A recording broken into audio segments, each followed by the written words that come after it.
couldn't catch the mockingbird. She sat so still she never stirred. Ooh, ooh.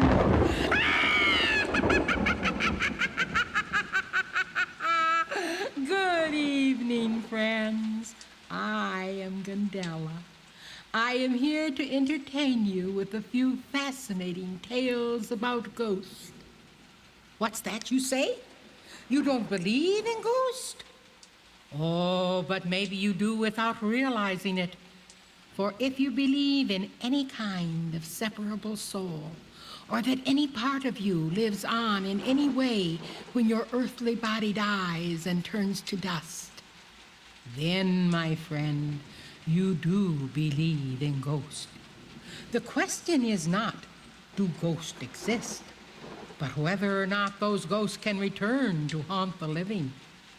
There are those who claim they can and do.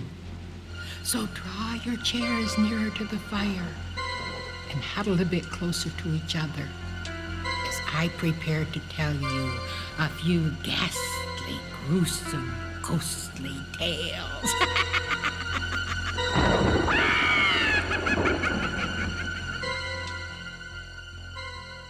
Most ghosts seem to have a reason for haunting. More often than not, it is to convey a message of some sort to the living. Therefore, it would seem rather unlikely that they would hang around cemeteries lurking behind tombstones where living human beings seldom visit. But what if the one he is looking for has also departed from this life?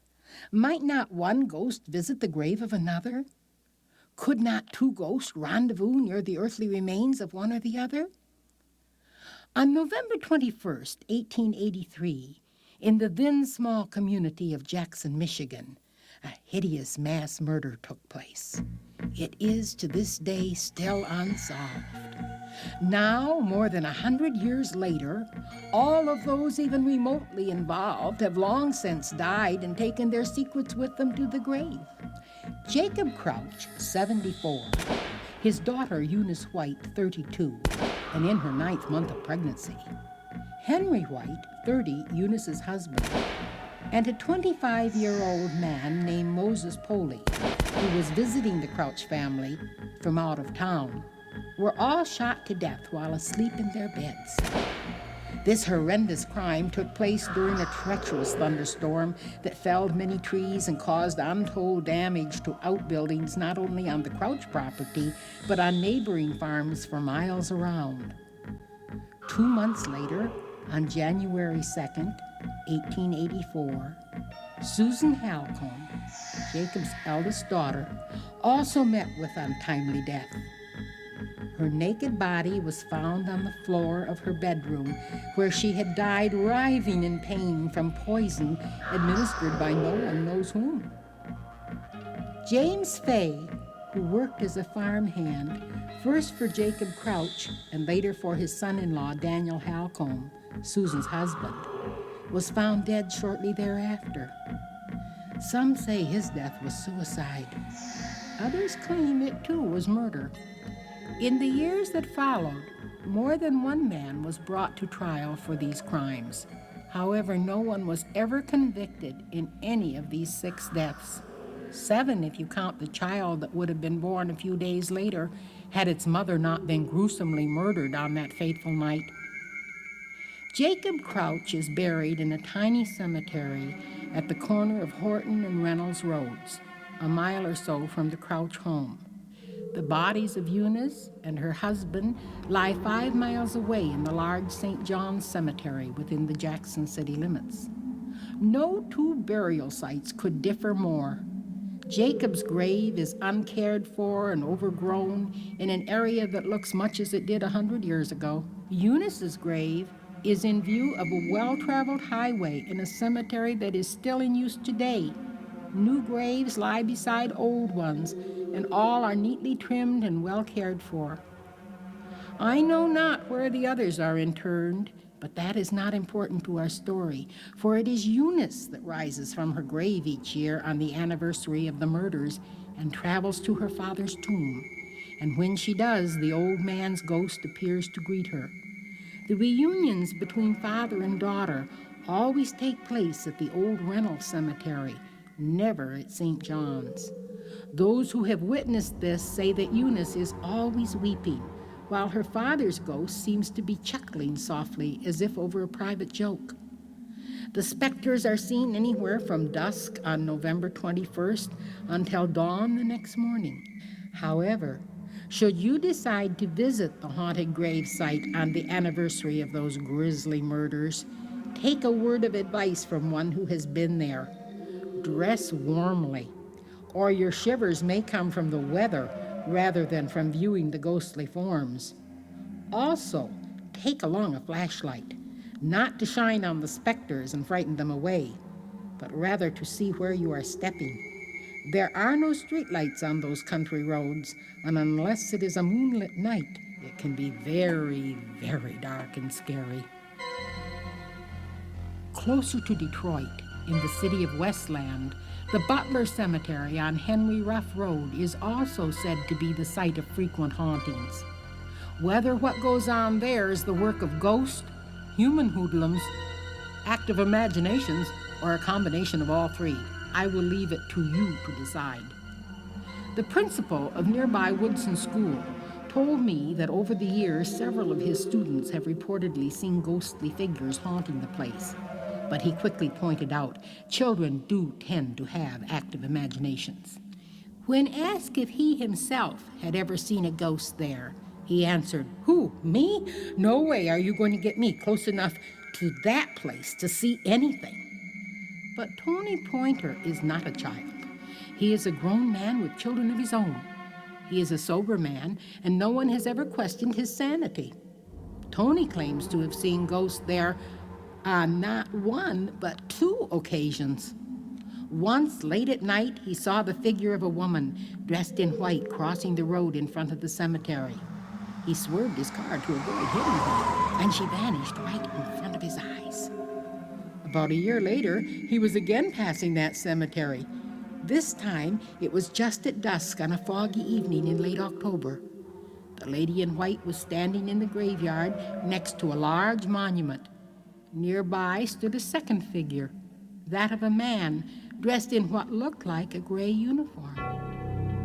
Tony stopped his car to get a better look at them, and they both seemed to dissolve into the fog. There were no other parked cars in sight. He was certain that the figures he saw were not just ordinary people visiting the grave of some loved one, as had been suggested. "No, sir," averts Tony. "Those were ghosts. I saw them, and nobody is going to convince me otherwise." It was 1980 when I first heard of this haunted site, and I decided to visit the place and see for myself what was there. Even at high noon, with the sun brightly shining, my companion and I both felt an eerie sensation when we rounded the curve by that neglected graveyard. The place was overgrown with grass and weeds and strewn with broken branches fallen from spectral trees. Wild grapevines clung to what remained of a wire fence surrounding it. A rusty gate hung on broken hinges. The property across the road and that on both sides of the cemetery lay vacant. An old abandoned mansion was the closest building. It must have once been very beautiful, but now it stood empty with its windows gone and its doors hanging open. A little unoccupied house just to the south of the larger one was all boarded up and surrounded by discarded furniture. We parked our car at the gate and entered the cemetery on foot. I have always enjoyed exploring old burial grounds and was soon occupied in reading the old grave markers, trying to imagine the long-ago lives of those whose earthly remains lay beneath those tombstones. Suddenly, I was routed from my daydreaming by the voice of my companion calling excitedly for me to come quickly and see what she had discovered. I climbed to the top of the hill where she was standing and was immediately taken back by what I saw there. An old grave had obviously been dug up and hastily refilled. What I thought to be a blonde wig lay on the ground nearby. I stooped to pick it up, but quickly dropped it again when I realized it was not a wig, but the dried scalp of a woman long dead. Closer examination of the grave revealed a shoulder bone sticking out of the clumps of dirt piled over it. To one side of the grave lay some neatly stacked boards from a rotted wooden casket, some with bits of faded silk lining still clinging to them. Using a twig from a fallen branch, I again picked up the scalp and carried it gingerly back to the car, where we put it in a paper bag. And then we drove quickly to the Westland Police Station to report our find and turned the bag and its contents over to the officer taking the report. Several days later, I called the police to learn what more they had discovered. I was told that nothing was amiss. The grave had, according to them, been dug up by animals. I remarked that this seemed highly unlikely, since shovel marks were clearly visible and the casket boards were neatly stacked in a pile. The man on the other end of the phone explained this away by stating that most likely someone else had happened along before us and tried to straighten up the damage the animals had done. I still personally believe that the animals who disturbed that grave were the two-legged ones hoping to steal jewelry from some long-buried corpse or up to some other kind of foul play. But since the police were not interested, I let the matter drop.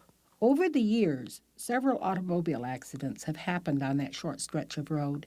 Just a few months after I was there, I read in the paper that another young man had lost his life when his car crashed into that hill. The road curves abruptly at that point, and that alone could account for the high accident rate. However, there are those like Tony Pointer who believe that anyone is likely to lose control of his vehicle when confronted by a ghost. As to whether or not ghosts haunt the Butler Cemetery, I cannot really say. However, it would not surprise me if there were at least one poor soul there whose spirit is not at rest. After all, if someone dug up your grave, might not you come back to haunt them if they dared return?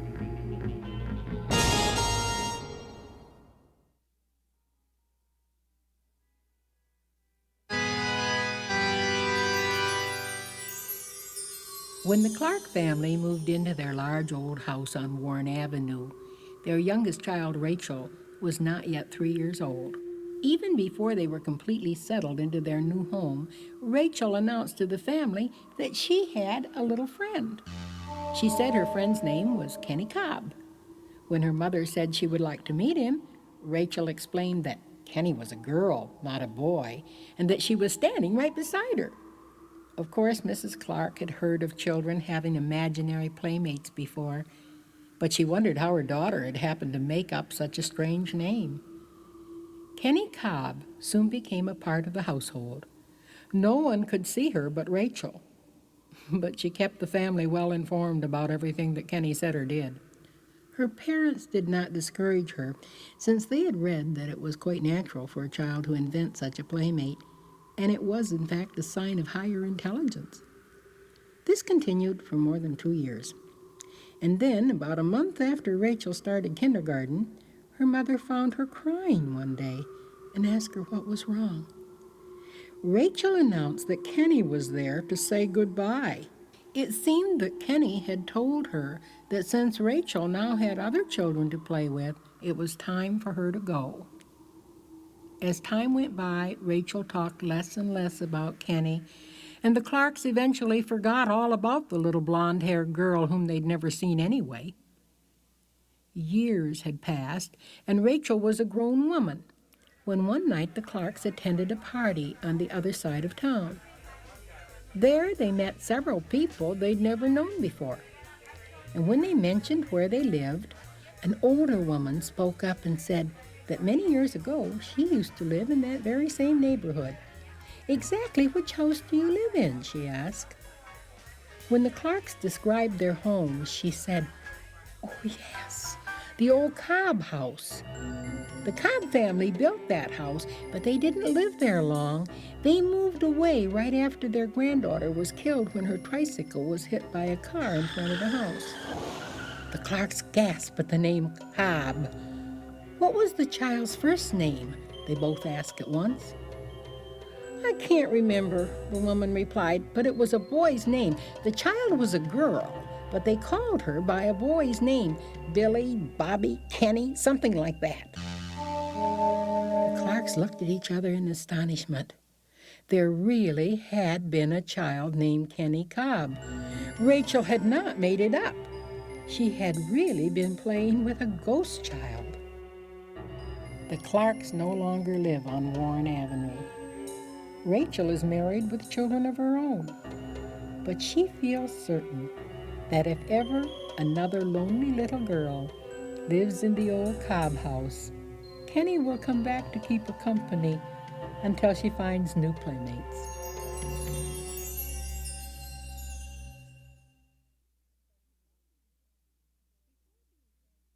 Before being transferred to Detroit, where he now lives, Richard made several business trips to the city for his company in Atlanta, Georgia. It was on one of these trips that he had the most unusual experience of his life. Richard arrived at the Detroit Metropolitan Airport at 11 a.m. He had just enough time to eat lunch and meet with his client at 1 o'clock, as planned. The meeting was very successful, and he was quite happy with the way things had gone when he returned to the airport late that afternoon to catch his 6 o'clock flight home. However, when he went to the desk to check in, he was told that there had been a mix-up in the reservations and the flight was overbooked. There was no seat for him. The ticket agent tried in vain to book him on a flight with another airline, but they too were completely sold out. There was nothing available to Atlanta until the next morning. Richard was not too upset. He thought he would just get a room in a hotel and after a good night's sleep go home refreshed in the morning. But things went from bad to worse. There were several large conventions in town, and all the nearby hotels were filled to capacity. At last, after making numerous unproductive phone calls to hotels a bit farther from the airport, Richard gave up and hailed a cab, asking the driver's help in finding a room for the night. But there were no vacancy signs at all the motels they passed. Finally, the driver turned to Richard and startled him with a very strange question. "How do you feel about ghosts?" he asked. "Ghost?" echoed Richard, wondering what on earth the man was getting at. "Ghost," answered the cabbie. "Do you or don't you believe in them?" "Of course not," said Richard disgustedly. "There are no such things." "Well then," said the driver, "you wouldn't mind sleeping in a haunted room, would you?" He explained that he had a friend who worked as night manager of a small motel in Inkster, where there was one room that was always empty. They no longer offered it to customers even when all the others were filled, because once upon a time, a married man who was cheating on his wife had rented that room to entertain his girlfriend. His wife had followed them there, broken into the room, and shot them both to death before turning herself into the police. The room wasn't rented out anymore because everyone who slept there since the murders claimed that it was haunted. But he was certain that he could get his friend to rent it for the night to a man who didn't believe in ghosts. By this time, it was nearly 10 o'clock at night. Richard was exhausted, and he told the driver to take him to the haunted room. The cabbie drove him to the small motel on Michigan Avenue. Although it was a far cry from the Hilton, Richard found it to be clean and in good repair. All in all, it seemed quite satisfactory. He thanked the cab driver and tipped him generously. After taking a hot shower, Richard went straight to bed and slept well, until he awoke with an uneasy feeling at 3:33 a.m. Telling the story later, he was very sure of the time, since he remembered thinking how strange the 3 threes looked as he glanced at his digital watch. As he lay in his bed, he felt certain he was not alone. Then he heard someone moving about, and as his eyes became accustomed to the faint light coming in around the draperies, he saw them. Just inside the door, locked in a passionate embrace, stood a man and woman. Richard coughed, hoping they would realize that they were in the wrong room. but the couple continued with their love play, oblivious to his presence. He heard the woman giggle and the man chuckle softly and saw their shadowy figures move across the room to the foot of his bed. He knew he should stop them before they started to disrobe. He coughed again, louder this time. Again, they ignored the sound. Not wishing to embarrass them, but feeling that he must get them out of the room, Richard reached out and turned on the light at his bedside.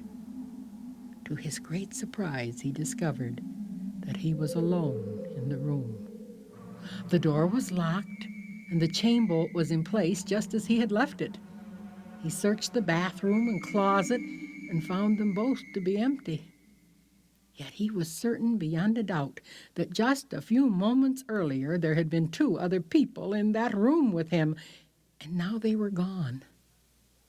Richard was not going to wait for them to return. He dressed as quickly as he could and left the motel. Walking to an outdoor phone, he called for a cab. He was relieved to see that the driver who came to pick him up was not the same one who had found him the room. He really didn't want to have to tell him that he did believe in ghosts after all. Richard returned to the airport, where he spent the rest of the night in a well-lighted waiting room. In southern Wayne County, Woodruff Road runs westward from Jefferson Avenue through the small community of Rockwood to the town of Flat Rock. It was originally laid by early wagon drivers to avoid the swampy area closer to the Huron River, and roughly follows the course of Silver Creek, a small stream that empties into that river. In 1961, a young schoolteacher named Donald McGregor was taking a walk along the wooded banks of that creek when there, in the middle of nowhere, without a road or building in sight, he was suddenly surprised to see a weather-beaten old chair sitting on top of a cement platform overlooking the water. His curiosity was aroused, and he waded across the creek to get a better look at it. He discovered that the hand-carved chair was actually bolted in place so it could not be removed. Wanting to know more about the strange piece of furniture and the curious circumstances surrounding it, he began to ask questions of the local residents. In the weeks that followed, he unraveled a fascinating tale. The land where the chair sat was part of a number of acres originally owned by a man named Austin Chapman. In his later years, Mr. Chapman, who lived to be 80, enjoyed nothing more than to sit for hours by the creek, fishing or just watching the activities of the birds and small animals in the area. He built a wooden chair, which he placed on the bank of the stream, where he could sit and watch the wildlife. He admonished his family never to move that chair, not even after his death, for if such things were possible, he would return from the grave from time to time to sit there and enjoy the beauty and tranquility of the spot he so dearly loved. Sometime after his death in 1931, the property was sold to Jose Devers, who built a house on the opposite side of the road and parceled off the rest of the land for resale. The portion next to the creek was purchased by Father Parquette, a Catholic priest from Monroe. It was a large piece of property, and although the house he built was set well back from the road, it was surrounded by trees and could not be seen from the water's edge. With the priest lived his housekeeper, Mrs. Bannister, and her invalid son. As soon as they moved in, strange things began to happen. First, it was the electricity that acted up. It only worked half the time, and when it did work, it would often flicker on and off for no particular reason. Electricians were called. They returned to the house again and again. The power always worked just fine while they were there, but as soon as they left, it would go haywire again. Weird noises were heard all hours of the day and night. Things were tossed about, dishes were broken, and sometimes a cold chill would touch them all and make shivers run up and down their spines. Father Parquette was greatly troubled by this and soon came to the conclusion that a poltergeist was the cause of their problems. When a formal Catholic exorcism and house blessing were held and failed to change anything, He went to visit two of Mr. Chapman's grandsons, Almond and Delmont, and asked them if their family had experienced any unusual phenomena taking place there. One of them remembered the chair and asked if perhaps the priest had disturbed it. Father Parquet recalled finding an old chair when he was clearing up the underbrush near the creek. He had tossed it into a pile of branches and shrubs he had cleared away. It was suggested that perhaps Mr. Chapman's ghost might be angry about that. Willing to try anything, the good father hastened to find the chair. He repaired it, waterproofed it, and returned it to its original vantage point beside the creek. At once, the problems that had been plaguing his household ceased completely. To make certain that no one ever moved the chair again, he built a cement platform for it and chained and bolted that chair in place on it. Over the years, since Mr. McGregor first came across it sitting there, the elements have destroyed the chair, and floods have washed away all traces of the wood. But the cement platform remains to attest to Austin Chapman's right to sit there. The priest, his housekeeper, and her son have all since passed away. In 1972, a family named Gorst purchased the property. They never experienced anything unusual there, but then they never disturbed that spot by the creek so long ago reserved by Mr. Chapman.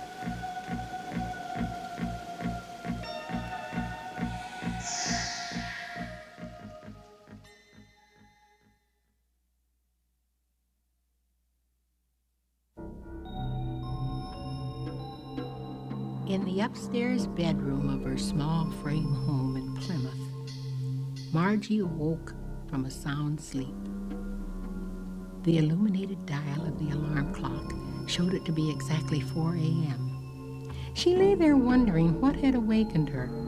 Her husband lay sleeping at her side, and other than his deep, regular breathing, there was no other sound. But try as she would, Margie could not go back to sleep. Quietly, so as not to awaken her husband, she got out of bed and walked across the room to the window. It was a cold winter's night. Big, fluffy snowflakes filled the air.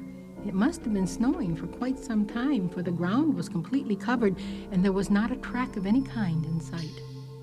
Margie decided to go downstairs to the kitchen and fix herself a cup of hot tea. She walked into the kitchen and turned down the light. But it was not her kitchen. The room was entirely different. It was as if she had stepped into a room from the 1930s.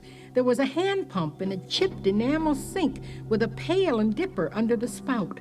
A big, black, wood-burning cook stove took up one whole side of the room. On the floor lay a flowered linoleum rug. Bare wooden boards were visible around the edges. A patterned oilcloth covered a round wooden table in the center of the room. Seated around that table were 3 people she had never seen before in her life. They were engaged in conversation. She could see their lips moving, but there was no sound. No one seemed to notice that she was there. Margie felt as if she were an intruder in their home rather than the other way around. Totally mystified, she rushed back upstairs, and waking her husband, she asked him to accompany her downstairs quickly. Seeing the disturbed state she was in, he wasted no time in doing as she asked. But when they reached the kitchen, nothing was amiss. The gleaming electric range, the automatic dishwasher, frost-free refrigerator, and stainless steel double sink were all in their proper places. The floor was covered wall to wall with their lovely rust-colored carpeting. There was no one in the room but she and her husband. Margie insists she was fully awake when all of this took place and did not dream it, as her husband suggests. But nothing like this has ever happened to her before, and nothing has ever happened again. How can she explain it? Sometimes, when the atmospheric conditions are just right, it is possible to view figures, objects, and even whole scenarios that are reflections from the past. These are not ghosts or earthbound spirits. They have no purpose and no message to reveal. They are simply pictures from a time gone by that have, for some reason or other, which I cannot explain, become imprinted in such a way that they may be viewed years later. If they are seen more than once, the scene never varies. The action is always exactly the same. It is like watching the same movie over and over, even though the cast of characters has long since passed away. One house with which I am well acquainted has a long hall on the second floor with 4 bedrooms and a bath opening off it. Visitors often compliment the host and hostess on the fine antique chest in the hallway. But, my friends, there is no such chest in that house. There never has been as long as the present owners have lived there. But at some time, long ago, some former resident most likely had such a piece of furniture that graced that very hallway. And for some unexplained reason, it can still be seen now and then, years and years later. On the Lower East Side of Detroit, not far from the Belle Isle Bridge, stands a neighborhood of beautiful historic homes known as Indian Village. One of these houses, a fine old Victorian mansion dating back to the late 1890s, is haunted. Not by a ghost, but by a shade. An attractive woman about 40 years old, with thick brown hair, severely pulled back and twisted into a knot at the back of her neck, suddenly appears at the top of the stairway. She is wearing a tight-waisted, long gray dress with a white collar and cuffs. In her hand is a blue lace handkerchief into which she is crying mournfully. Slowly she descends the stairs, stops for a moment at the bottom step to wipe her eyes, and then she abruptly turns to the right and walks down the hall into the butler's pantry, where she simply disappears. Over the past 27 years, and perhaps much longer, although I cannot verify it, she has been seen by everyone who has lived in that house on Seminole Street, as well as by many of the guests who have visited there. Who was she? Why was she crying? What became of her? No one knows, and she will never tell. Attempts to communicate with her through seances always fail, for she is not really a ghost in the true sense of the word, but merely a shade, acting out a scene from the past, imprinted on the atmosphere of that site for all eternity.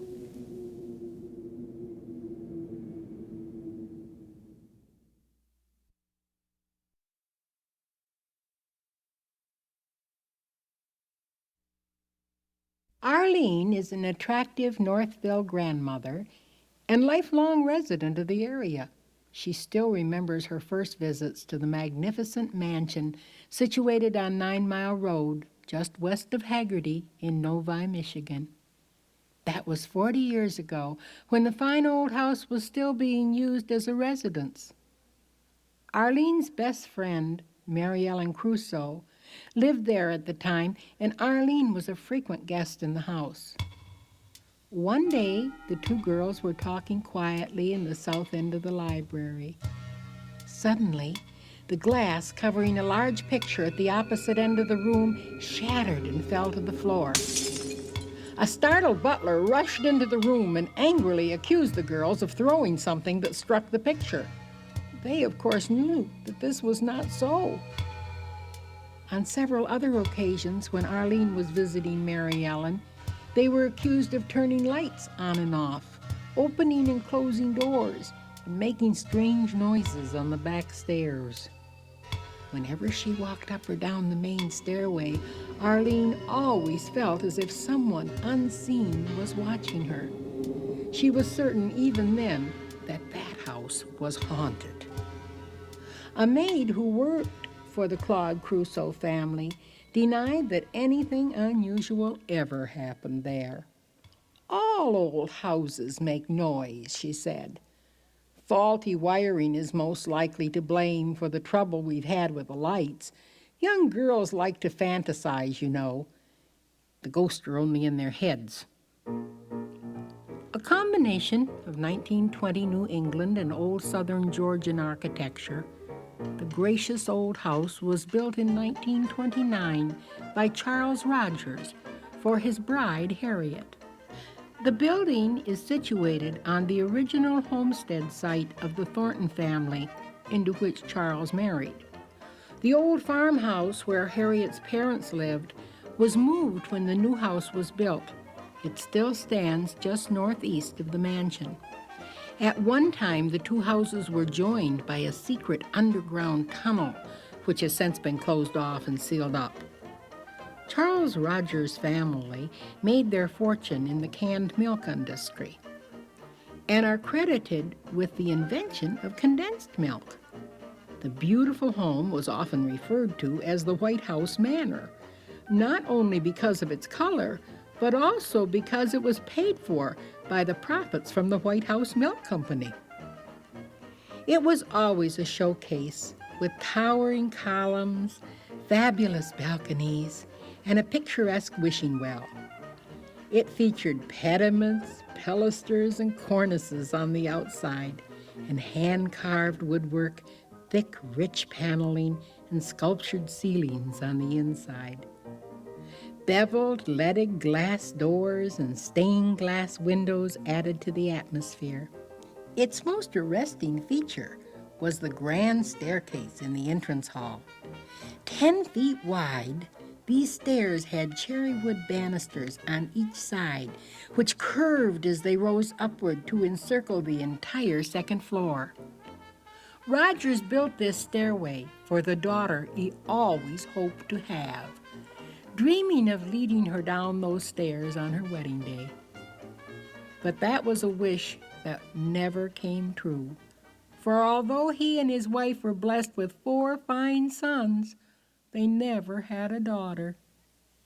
After many years, the day finally came when his granddaughter announced her engagement. Charles at once began to plan the wedding. No expense was spared. The entire house was redecorated. Flowers graced every mantel, as well as the entranceway, and of course the stairway. Chefs had worked for days to prepare a banquet unlike any before it. At last all lay in readiness for the next day, when Charles was to escort his granddaughter down the stairs to her waiting bridegroom. But alas, this was not to be. On the very eve of the wedding, the young couple eloped, thwarting forever the realization of Charles's longtime dream. Very shortly after that, on November 11th, 1942, Charles Rogers died of a broken heart. His body lay in state in the great hall at the foot of his magnificent stairway. After the death of her husband, Harriet continued to live on in the grand old house until her death. Then she was laid out, not in the great hall, but in the library instead. Her casket was placed at the north end of the room by the very wall where Arlene remembers the picture glass breaking years later.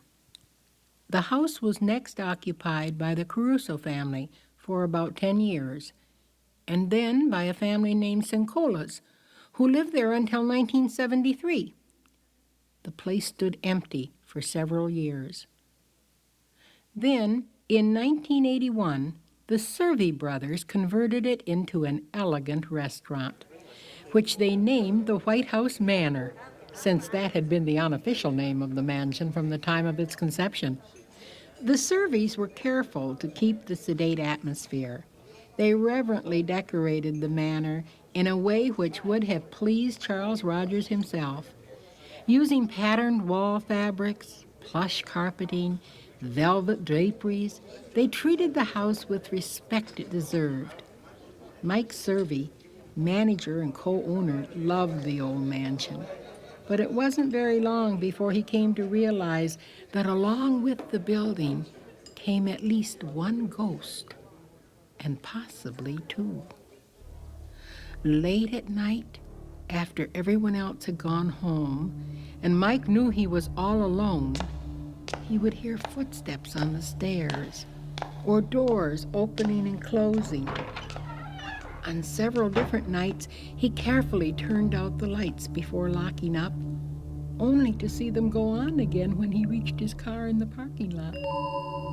Several other people told him they saw lights on the unused third floor when no one was in the building. Close examination of the third floor disclosed nothing but dust. There was no evidence of anyone being up there in recent months. Women customers began to report strange experiences in the ladies' room on the second floor. One woman insisted that when she entered the restroom, she heard someone moving about in the toilet stall. Then the toilet flushed, but no one came out. After waiting for some time, she gently touched the door. It swung open. The stall was empty. Other patrons described similar experiences in that room. That bathroom was once connected to the master bedroom. Perhaps either Charles or Harriet still thinks it belongs to them. Sherry Megcalf, who tended bar in the restaurant, was frightened near out of her wits the first time the huge mirror hanging over the bar shattered to bits when no one was anywhere near it. After it was replaced, the same thing happened on 2 more occasions. Often whole stacks of wine glasses would tumble over for no discernible reason and go crashing to the floor behind the bar. The bar is located in the exact spot where Harriet lay in her casket in what was once her library.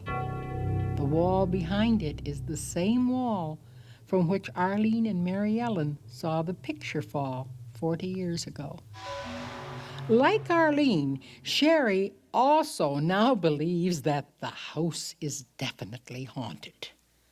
One evening, after the restaurant was closed for the night, someone pinched her as she was climbing the main stairs. She distinctly heard a man chuckle softly right behind her. Of course, there was no one there. There were only 2 other people in the building at the time, and they were both in the kitchen cleaning up. This left no doubt in Sherry's mind that the ghost was a man. Others who worked there at the time believed the ghost to be a woman. At least the one who haunts the bar and breaks the glasses is a woman, stated Richard Shank, a waiter known affectionately to the customers as Captain Napkin. He stated that one time when he was alone in the bar, he decided to fix himself a drink. "Don't tell my boss," he said. He went on to tell that suddenly he heard and felt someone standing behind him. He was certain it was a woman. He could even smell her perfume. It was the scent of lavender. Then she reached out and knocked the glass from his hand. There was no question but that it was a woman. He clearly heard her voice as she shouted, "No!" It would seem that there are really 2 ghosts living there. Perhaps neither Charles nor Harriet has ever fully given up possession of their home. In the short time, little more than 3 years, that the restaurant was in business, more than 30 weddings were held on that grand staircase. Perhaps Charles stayed nearby to witness them, still longing for the wedding that never took place so long ago. In 1984, financial problems caused the Survey brothers to close the White House Manor, and once again it stood empty, this time for about 3 years. Then, in 1987, its present owners, Steve Romanek and his sister Susie, opened it up under a new name. They call it Home Sweet Home. When they finished redecorating it, It is a wonder that Mr. and Mrs. Rogers would even recognize their once tastefully furnished, sedate old house. A Detroit Free Press writer described its new look as humorously eclectic decor and called it kicky. Everything in the place is deliberately mismatched. 4 different styles of chairs may be pushed around one table that doesn't go with any of them. The artwork is a conglomeration of paintings, photos, and sculptures from various periods that defies description. All carpeting has been removed, and parquet floors have been painted with borders and designs. The stairway, too, has been painted. In one room, the more conventional crystal chandelier has been replaced by one made of plumbing pipes. Electric candles are prevalent throughout the building, and they flicker like Christmas tree lights. Outside and inside, everything is painted black and white. This treatment of the once sedate old showplace would make Charles and Harriet turn over in their graves if they weren't already haunting the place. But it seems they still consider it their own home sweet home. And no matter who holds the title or how much it is changed, they absolutely refuse to leave. One dark October night in 1988, after the other diners had left and the doors were closed to the general public, a group of about 20 people held a séance in the dining room that now houses the bar where so much unexplained activity has taken place. Chairs were arranged in a circle, and everyone sat down and held hands. The flickering electric candles offered the only light. At first, all was quiet. Then suddenly several people went into trance-like states and began to babble. One woman fainted. The chandelier shook as if it were being blown about by a tornado. And although Steve, the owner, and his employees all insisted that no one was upstairs at the time, thumping, bumping, and all sorts of weird noises were clearly heard coming from the second floor. When members of the group later went upstairs to investigate, all seemed to be in perfect order, though by the sounds they had heard, they expected to see the furniture all broken and tossed about. Since that time, little has changed. Customers, particularly women, complain of strange feelings on the main stairway. The upstairs ladies' room still appears to be occupied from time to time when no earthly being is using it. Lights still turn themselves on and off at late hours.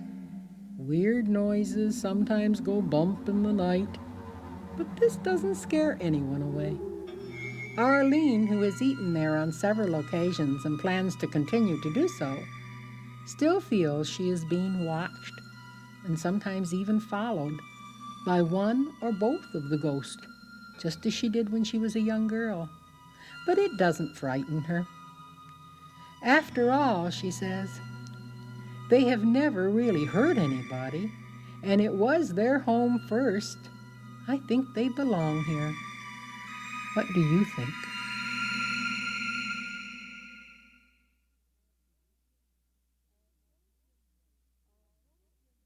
Although Jim Mullins lived in Michigan, he was never fond of winters in the Great Lakes region. Each year, he would visit his friend Red the Clown in Sarasota for several weeks. Red, too, was originally from Michigan, and so was his next-door neighbor, Murray. Over the years, Jim and Murray became very good fishing buddies and spent hours seated together on the breakwater in front of the two houses fishing for red snapper, ocean trout, or whatever else they could catch.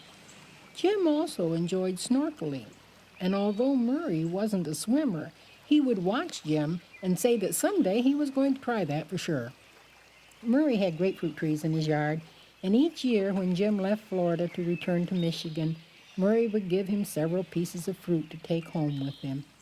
Although they really enjoyed each other's company every winter, The two men never corresponded in between times. And last year, as usual, Red invited Jim to come down south and enjoy the sunshine.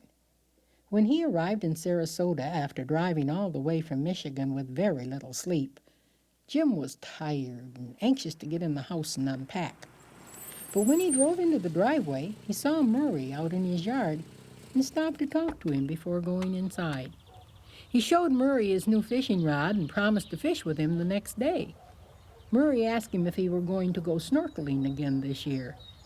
Jim said yes. Murray told him that if he didn't get up the courage to try it himself, he would at least enjoy watching Jim. The two men parted, promising to meet the next morning down by the water. Jim carried his gear into the house and was warmly greeted by Red, who said, "I heard you drive up quite a while ago. What took you so long to come inside?"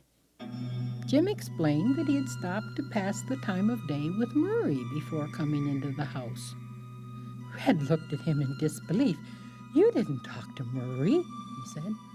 "Oh, yes, I did," replied Jim. "He said he'd been waiting for me to arrive." "But you couldn't have talked to Murray," explained Red. "Murray went on a vacation to Key West and was hit by a truck while crossing the road down there. He's been dead for nearly 9 months.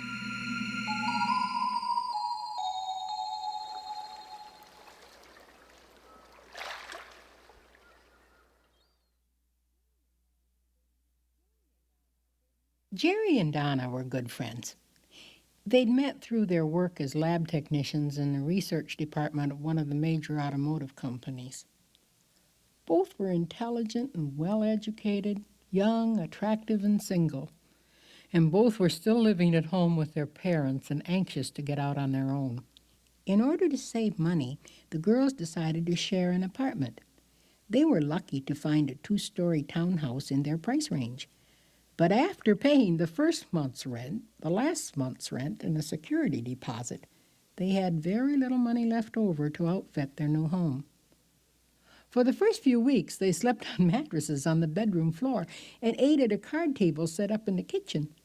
Their only chairs were folding ones donated by Jerry's mother. But they were happy, and they even cooked fancy dinner for their boyfriends.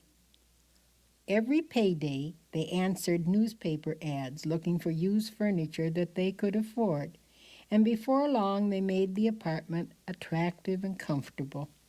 Their vacuum cleaner, TV, and most of their dishes came from garage sales. One Saturday, at an estate sale in Birmingham, Donna fell in love with an old trunk, which the owner said her grandmother had brought over from Germany more than a century ago. She was asking quite a bit for it, but it was very unusual and in excellent condition. After haggling a while, they came to terms, and the price was reduced so that Donna could afford it, as long as she skipped lunch for the next week. She loaded her purchase into the back of her Bronco and headed home, very happy with her newly acquired treasure. Although she didn't know it at the time, Donna had reaped much more than she had bargained for. When she began cleaning and refinishing the trunk, she decided to reline it as well. As she was removing the old lining, she discovered a small secret compartment inside the curved top. And inside that compartment was an exquisite, beautifully crafted antique jewel box containing a gold ring with a green stone and a matching green necklace. As she showed her discovery to Jerry, both girls experienced a strange feeling that they were not alone in the room. Donna took the jewelry case upstairs to her bedroom and placed it on the dresser.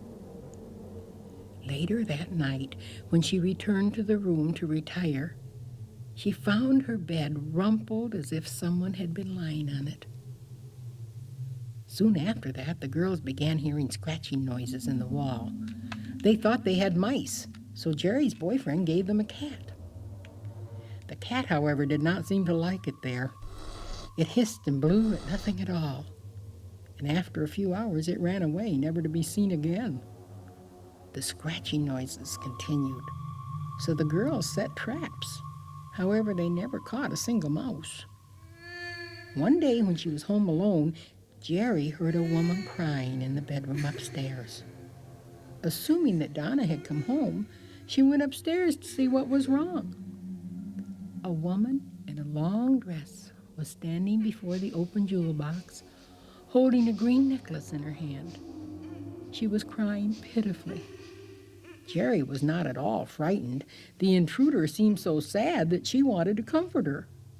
"Hello," said Jerry. "What's wrong? Can I help you?" The woman looked directly at her and then vanished before her eyes, leaving the old necklace lying on the floor. Jerry rushed downstairs and out of doors. She walked about a bit. Surely her mind must be playing tricks on her. She couldn't have seen a ghost. Not in a brand new modern building in a city such as Southfield. Slowly she regained her composure and returned home. She decided not to tell Donna about the incident. That night, both girls were awakened by banging noises and got up to investigate. But they could find nothing disturbed and soon returned to bed. In the weeks that followed, the scratching in the walls continued, and the banging noises were heard again by both of the girls and by Donna's mother, who was visiting them as well. One weekend, Jerry went out of town with friends. Donna invited her boyfriend over for the evening. They had a wonderful romantic candlelight dinner, and he stayed until very late. After he left, Donna cleaned up the kitchen and went upstairs to bed. By that time, it was almost 4 o'clock in the morning. Lying in bed, trying to go to sleep, she heard a noise. It sounded as if someone else were in the room. She sat up, and by the faint light coming through the window curtain, she saw a figure standing in front of her dresser. Terrified, Donna watched, and as the figure opened her jewelry box, she got up all her courage and decided to confront the burglar. She reached over to the bedside table and turned on the light. To her surprise, the intruder was a woman, wearing a long black dress. She looked sadly into Donna's eyes and then completely vanished. The next morning, Donna found her ring with the green stone lying at the foot of the stairs. Numerous violent thunderstorms that summer caused a great deal of damage in Oakland County, where the girls lived. One night, frightened by still another storm and edgy about what they had seen in Donna's bedroom, the two girls decided to sleep downstairs on the living room floor. In the midst of the storm, the electricity went off. Then they heard bumping and rustling sounds in the room with them. Telling themselves it was only the wind blowing things about, they got up and rechecked all the windows, which they had already closed because of the rain. The next morning, they discovered that the old trunk Donna was so proud of had been opened in the night, certainly not by the wind, and the books and papers stored inside were all tossed about.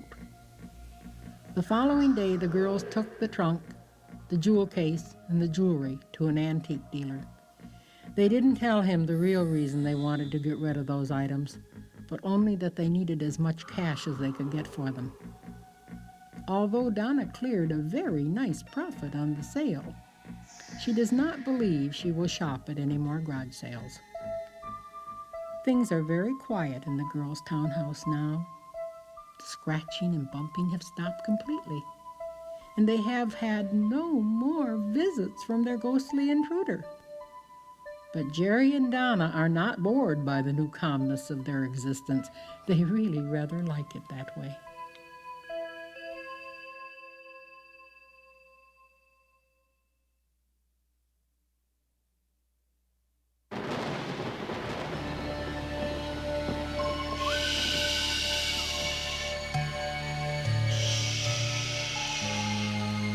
Don't you say a word about the awful things that you've just heard.